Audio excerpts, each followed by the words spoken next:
Hello break ని చూసినాం. G20 అధ్యక్ష స్థానంలో ఉన్న భారత్ ప్రత్యేక చొరవ చూపించింది. ఈ కూటమిలో ఆఫ్రికన్ యూనియన్ సైతం భాగస్వామ్యం చేసింది. G20 దేశాల కూటమిలో ఆఫ్రికన్ యూనియన్ శాశ్వత సభ్యదేశంగా చేర్చుకున్నట్లు ప్రధాని నరేంద్ర మోడీ ప్రకటించారు.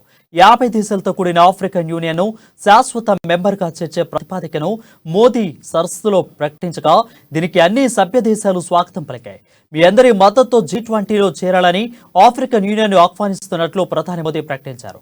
ఆమోదం అనంతరం Union of Comoros African Union chairperson Azali అస్సోమనీని ప్రధాని మోదీ వేదికపైకి ఆహ్వానించారు. ఆఫ్రికా యూనియన్ పేరుతో ప్రత్యేకించి సీటు వరకు అస్సోమనీని భారత విదేశాంగ మంత్రి జయశంకర్ తొడ్కొని వచ్చారు. అయితే ఈ సందర్భంగా సదస్సు అంతటా చప్పట్ల మోత మోగింది. అందరి సమన్వయంగా భారత్ విధానానికి అనుకూలంగా ఆఫ్రికన్ యూనియన్ కు G20లో శాశ్వత సభ్యత్వం ఇవ్వాలని భారత్ ప్రతిపాదించినట్లు చెప్పారు.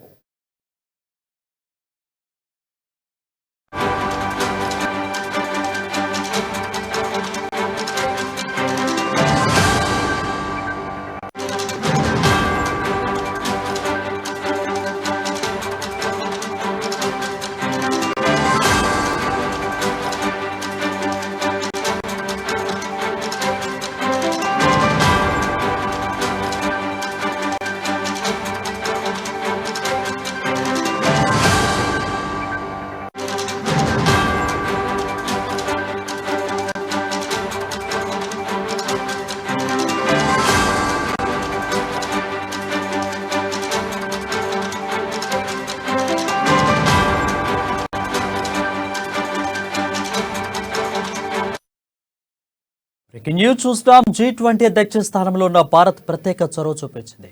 ఈ కూటమిలో ఆఫ్రికన్ యూనియన్ సైతం భాగస్వామ్యం చేసింది. G20 దేశాల కూటమిలో ఆఫ్రికన్ యూనియన్ శాశ్వత సభ్యదేశంగా చేర్చుతున్నట్లు ప్రధాని నరేంద్ర మోడీ ప్రకటించారు.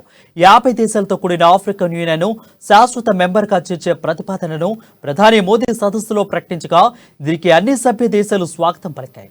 మీ అందరి మద్దతు G20 చేరాలని ఆఫ్రికన్ యూనియన్ ఆహ్వానించినట్లు అని ప్రధాని మోదీ ప్రకటించారు. ఆమోదం అనంతరం యూనియన్ ఆఫ్ కొమెరాస్ అదేవిధంగా ఆఫ్రికన్ యూనియన్ చైర్పర్సన్ అచాలి అస్సోమనీని ప్రధాని మోదీ వేదికపైకి ఆహ్వానించారు. ఆఫ్రికా యూనియన్ పేరుతో ప్రత్యేకించి సీటు వరకు అస్సోమనీని భారత విదేశాంగ మంత్రి జయశంకర్ తీసుకుని వచ్చారు. ఈ సదస్సు అంతటా చప్పట్ల మోత మోగింది. అందరి సమన్వయంతో ఉన్న భారత్ విధానాలను అనుకూలంగా ఆఫ్రికన్ యూనియన్ కు G20లో శాశ్వత సభ్యత్వం ఇవ్వాలని భారత్ ప్రతిపాదించినట్లు చెప్పారు. प्रस्ताव रखा था कि अफ्रीकन यूनियन को G20 की स्थायी सदस्य